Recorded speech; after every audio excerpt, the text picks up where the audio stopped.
Lucas Bennett leaned across the partition, pointed toward Claire Thomas's glass office, and said, "I dare you to ask our boss out." He had no idea I already knew what she took in her tea after work. He had no idea I knew she hated elevator small talk, kept a spare pair of flats under her desk, and listened to old piano recordings when a client crisis ran past midnight. He had no idea I had kissed her forehead in her kitchen the night before, while she read over a promotion package she refused to let me edit. And he had no idea that the only reason our relationship was still quiet was because Claire and I had built it the clean way before anyone on the floor had a chance to turn it into gossip. Nora Bailey in HR had moved my reporting line 3 months earlier, before Claire and I became serious. Claire still looked like my boss to the rest of Sterling and Brooks because she was the senior director of communications and I worked in crisis reputation. But on paper, she no longer approved my salary, assignments, performance review, promotion path, or client bonuses. Nora handled those. Legal had the disclosure. The conflict file existed. The boundaries were clean. The floor just did not know. That was exactly why Lucas's dare landed like a lit match near dry paper. I kept my hands flat on my desk and looked at him.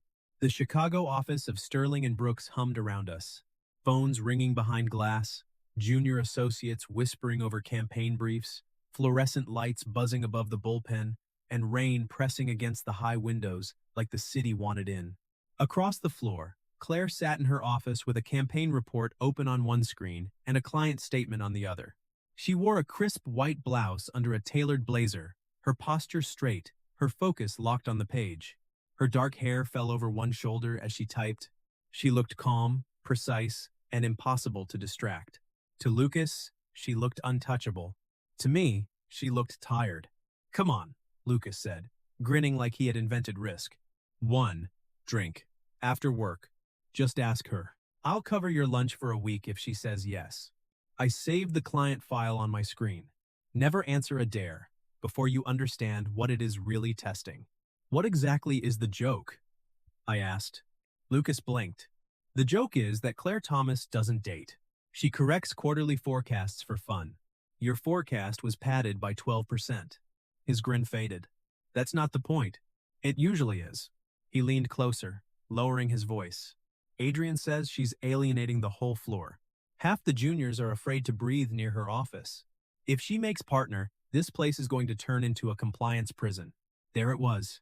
Adrian Lewis, rival senior director, polished smile, weak numbers, strong networking instincts. Claire was the leading candidate for the open partner seat in 3 weeks. Adrian wanted the same chair. He could not beat her on client retention, crisis response, or campaign outcomes, so he had started building a softer weapon. Culture complaints, tone rumors, and anonymous whispers about Claire being too cold to lead. Lucas was not the source. He was the loudspeaker. I turned my chair fully toward him. "Do not repeat Adrian's talking points unless you can verify them." Lucas gave a short laugh. "Relax, Scott. It's just office talk." "No," I said. "Office talk becomes floor sentiment. Floor sentiment becomes board concern. Board concern becomes a promotion narrative. If Adrian wants to file a management complaint, Nora in HR has a process. If he wants to use you to poison the room because he can't beat Claire's numbers, that's his problem and your liability." Lucas's smile disappeared. "You're very defensive for someone who isn't dating her." My pulse hit once against my wrist. I did not look toward Claire's office. "That was your last warning," I said.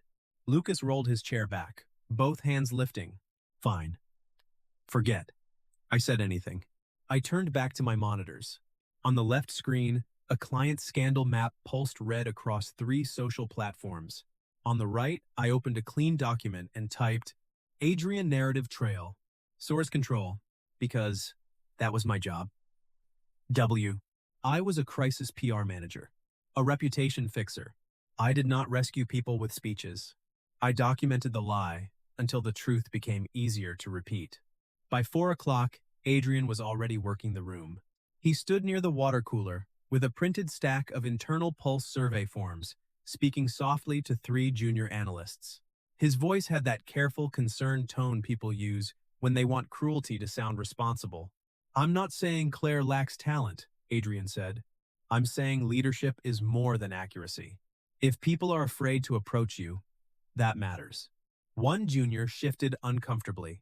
Another nodded, because nodding is safer than thinking in a workplace hierarchy. I picked up a blank legal pad and walked over. Adrian, I said, are you distributing unverified HR material? His smile tightened by half an inch. Just discussing general sentiment. General sentiment does not come stapled.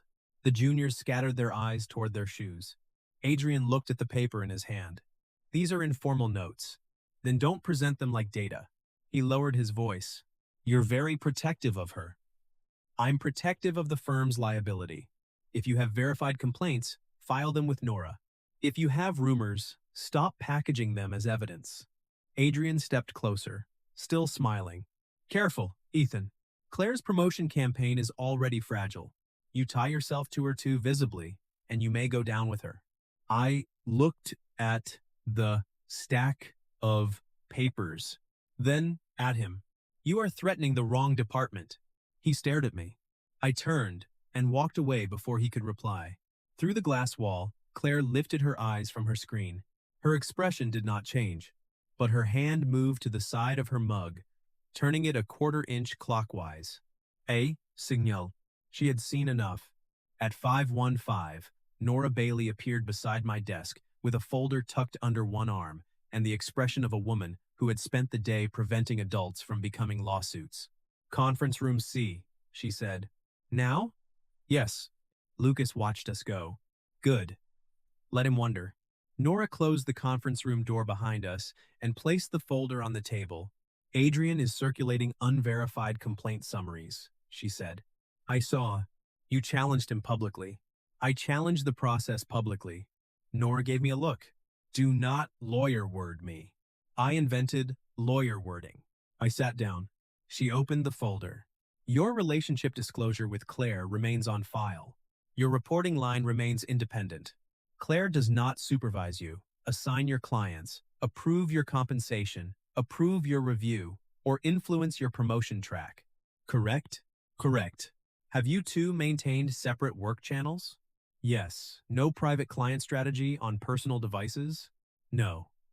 No career benefit exchanged for personal access? My jaw tightened. No, Nora's tone softened slightly. I know. I'm asking because Adrian is circling this like a hawk over weak ground. If he discovers the relationship before the partner vote, he will try to frame it as a leadership ethics problem. It isn't one. Then keep it that way.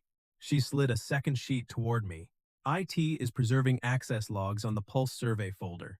Adrian requested raw survey exports last Friday. He had no authorization to print them. He's building a paper trail, and you are not to run your own secret investigation without HR. I looked at her. She raised an eyebrow. Nora Ethan. I exhaled through my nose. If I see a narrative attack forming, I document it. You document it through me, she said. Clean process. Clean outcome. No heroics. I dislike heroics. You like evidence with dramatic timing. That is different. It is not. She closed the folder. Go home. Separately. I stood. Nora. She paused at the door. If Adrian escalates, he won't stop at Claire. He'll target anyone who makes her look credible. I know, she said. That's why I'm already in the file. That evening, Claire and I did not leave together. We never did. She took the executive elevator to the garage. I left through the lobby 10 minutes later, bought Earl Grey from the corner market, and walked 3 blocks in the rain before calling a car. At 7:30, I knocked on her apartment door. The deadbolt clicked. When she opened it, the white blouse and blazer were gone. She wore a gray sweater and dark trousers, her hair loose, her face softer in the warm light of her kitchen. The city moved beyond the balcony windows, wet and silver under the rain. I lifted the tea box. Peace offering. For what? Your floor is becoming a battlefield. Claire stepped back to let me in. It was always a battlefield. Adrian just stopped pretending it was a garden. On the kitchen island, a stack of media lists sat beside her partner packet. 3 pages had sticky notes. 2 had red pen. 1 had a corner torn where she had gripped it too hard. I set the tea on the counter and closed the packet gently. She looked at my hand on the folder. I was reading that. You were punishing yourself with it? That sounds like something Nora would say. Nora uses more precise threats. Claire's mouth curved. I filled the kettle and took down 2 mugs. Her mug had a small chip on the handle. Mine was the dark blue one she had bought, after I complained her guest mugs were too delicate to survive a crisis. Domestic evidence. Small, ordinary, dangerous, only because I wanted it more than I trusted wanting anything. Lucas dared me to ask you out, I said. Claire leaned her elbows on the island. Did he? He offered lunch money. Cheap. I thought so. Did you accept? I poured hot water over the tea and slid the mug toward her. I told him to stop repeating Adrian's talking points.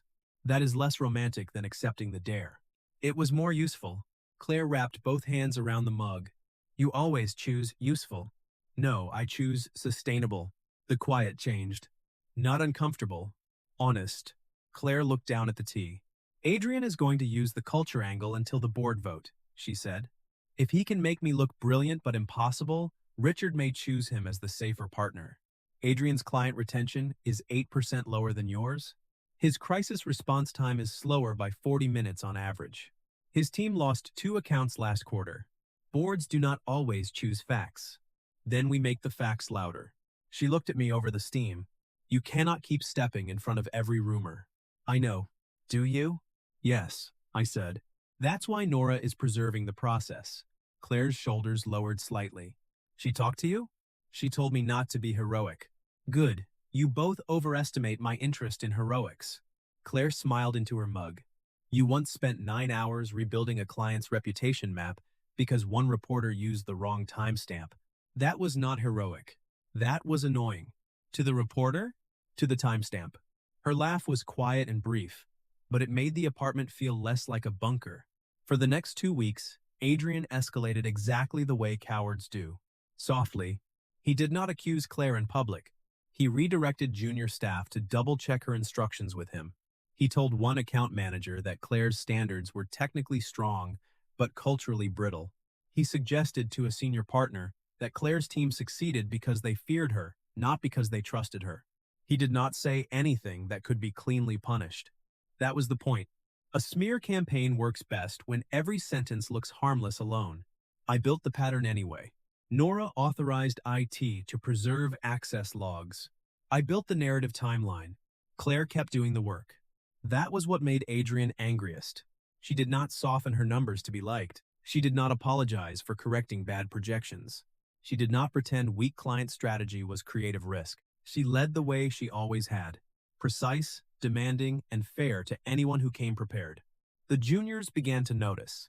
One afternoon, Naomi from Consumer Accounts brought Claire a revised launch calendar and said, I fixed the margin assumptions before you had to say it. Claire looked at the sheet. Then, up at Naomi. This is much stronger. Naomi smiled like she had been handed a promotion. Adrian saw that. So did I. At the end of week 3, Sterling and Brooks hosted a charity dinner for one of our flagship clients. The same dinner that later became the photo in the company channel. The room was warm, candlelit, and tastefully crowded. A pianist played near the bar. Executives spoke in low voices over white tablecloths. The client's board chair made a speech about community investment, while half the room checked messages under the table. Claire wore a structured navy evening jacket over a simple dress, professional enough for client photos and comfortable enough for a long night. I stood near the press riser, monitoring photographers and making sure no reporter cornered our client about a pending acquisition rumor. Across the room, Adrian approached Claire with Richard Brooks and 2 senior partners. He placed himself slightly too close to her chair. Not touching, not obvious, just enough to imply he was managing the conversation. A dominance play. My hand closed around the edge of my phone. Then I stopped. Claire did not need me to rescue her from a seating arrangement. She stood smoothly, turned to Richard, and redirected the conversation toward the client's crisis recovery plan. In 90 seconds, Adrian became background furniture. As she passed the press riser later, she did not stop. She only murmured, "Check the secondary dashboard when you get home." Then she kept walking. No one else heard. At midnight, I found it. Adrian had not just shaped rumors. He had altered Claire's account dashboards. Positive client sentiment had been manually suppressed on 3 of her accounts. Response times had been shifted. Engagement spikes were moved into unverified categories. Nothing dramatic enough to trigger an automatic alert. Enough to make her performance look unstable if the board only saw summaries. I did not touch the raw data. Nora had trained me well enough to know better. I called her. She answered on the second ring. "It is midnight," she said. Adrian altered the secondary dashboards.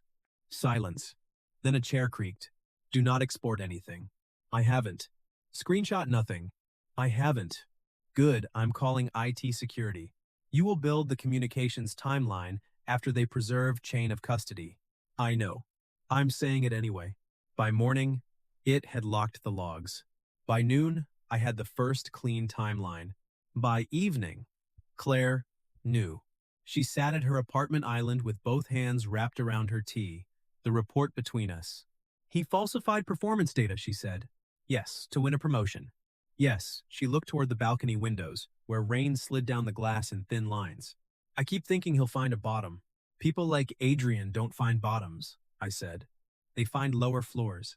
Claire laughed once, tired and unwilling. Then, she reached across the counter and tapped the folder. "We do this correctly. We are... No shortcuts because it's me." I met her eyes. "No shortcuts because it's you." The leak came 2 days later. It was Wednesday, 10. Eman. Bots.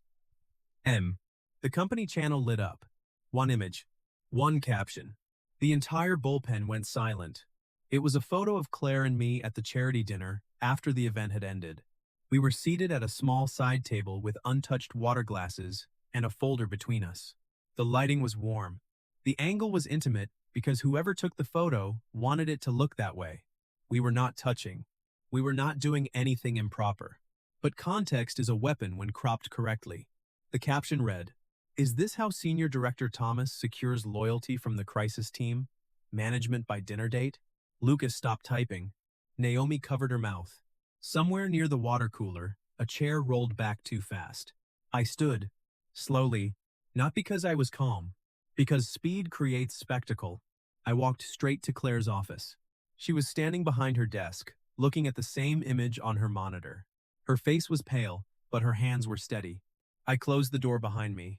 "I'm calling Nora," I said. "Already did." "I can draft a privacy breach statement." "Already started." "I can request IT containment." "Already happening." I stopped. Claire looked at me. "This is not a cover-up," she said. "We do not delete first and explain later." "No," I said. "We preserve, disclose, and trace." "The relationship disclosure exists." "Yes. My authority over your role is already removed."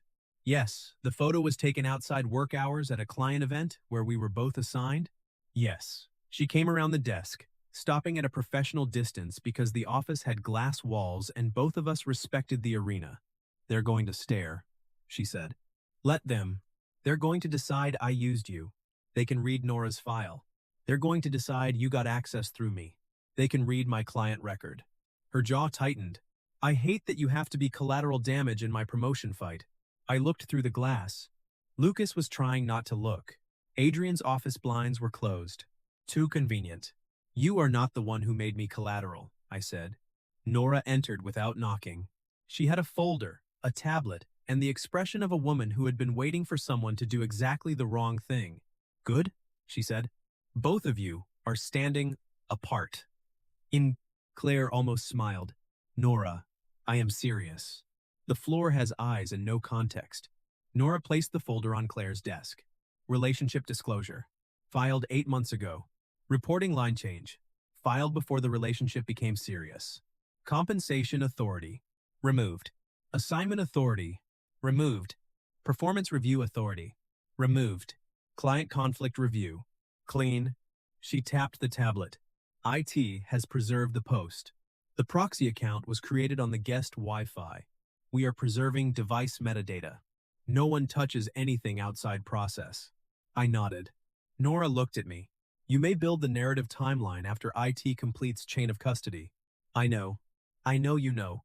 I also know you build timelines like other people throw punches." Claire looked between us. "That is disturbingly accurate." Nora turned to her. "You do not resign from the partner process. You do not apologize for a disclosed relationship. You do not let Adrian define a clean file as scandal." Claire's hands flattened on the desk. "Adrian, Nora's face did not change. I didn't say that. You didn't have to.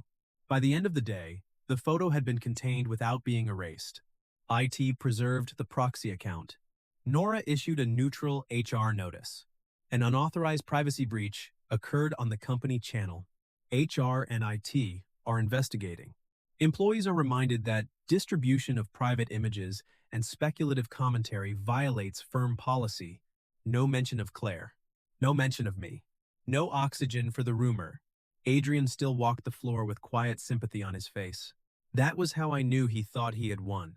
For 48 hours, the firm became a theater of restraint. Lucas did not speak to me. Naomi sent Claire a corrected report without making eye contact. Richard Brooks postponed the partner review until Friday afternoon. Adrian gave one interview-style comment to a senior partner within my hearing. This is exactly why leadership judgment matters. Even the appearance of conflict can damage trust. I wrote it down. Not because the sentence was clever, because it matched his caption logic. Nora authorized IT to preserve the guest Wi-Fi records. A security analyst named Priya handled the technical chain of custody. I built the communications timeline beside her, careful to separate what I knew from what the logs proved. The proxy account had been created on a mobile device connected to the firm's guest Wi-Fi at 9:11 a.m. The company channel post went live at 10:14. The device's MAC address matched a phone previously registered under Adrian Lewis during a visitor access test 2 months earlier. That alone was serious. But the dashboard logs were worse. 3 weeks of manual changes. Claire's positive sentiment metrics suppressed. Client praise reclassified as unverified. Response time fields shifted by minutes, just large enough to affect rank. All under Adrian's credentials. All before the partner vote. On Friday morning, Nora stood beside my desk. Boardroom, she said. Am I invited this time? You are here under HR authority. Data breach intersects crisis communications and client analytics. You speak only to the evidence. Yes, no speeches. I dislike speeches. You dislike other people's speeches. That is true. She handed me 5 bound folders. Across the bullpen, Lucas watched with the expression of a man realizing office gossip had become evidence. Claire was already in the boardroom when Nora opened the door. She sat at the far end of the long mahogany table, portfolio closed, shoulders squared. Adrian sat across from her, relaxed in the way men look when they think the trap has already sprung. Richard Brooks and the senior partners lined both sides of the table. Nora stepped in first. This evidence is being introduced under HR authority, she said.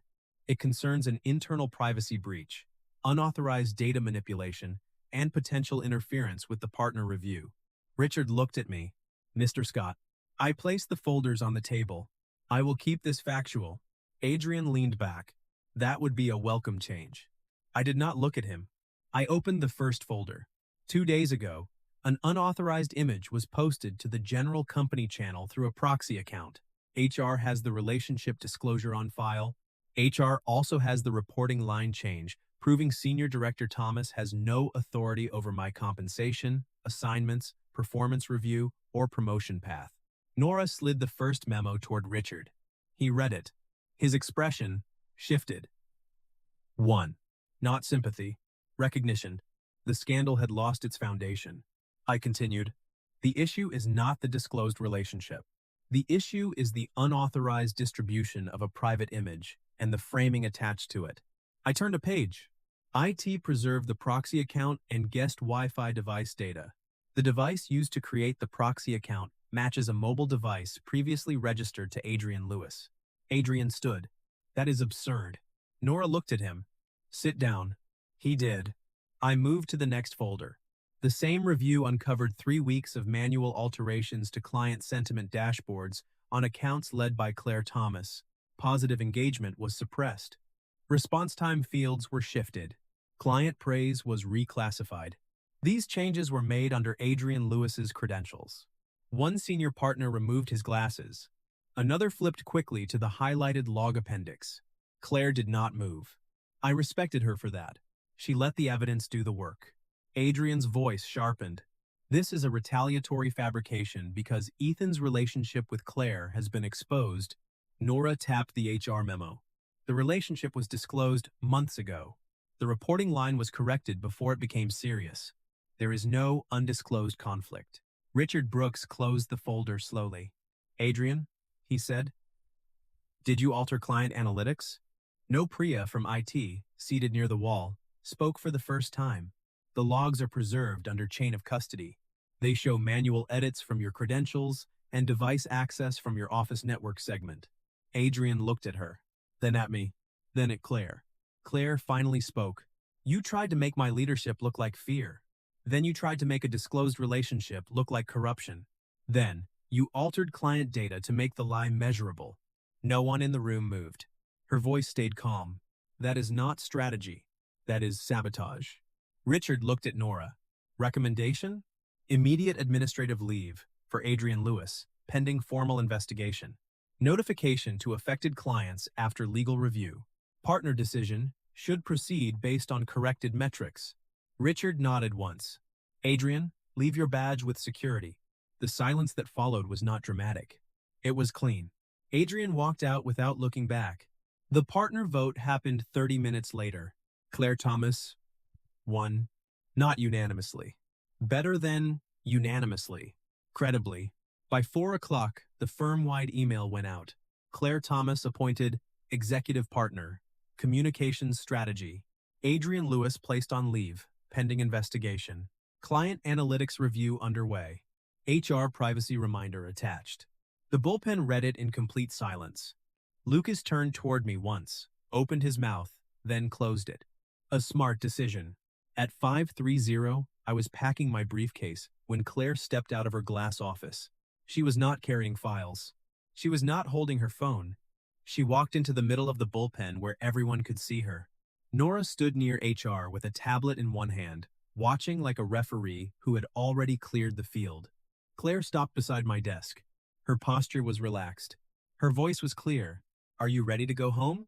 The floor held its breath. No one had to guess anymore. No rumor filled the gap because Nora's file had already closed it. Claire was not my direct supervisor. The relationship was disclosed. The promotion was earned. The sabotage was documented. And now she was making a public, clean choice.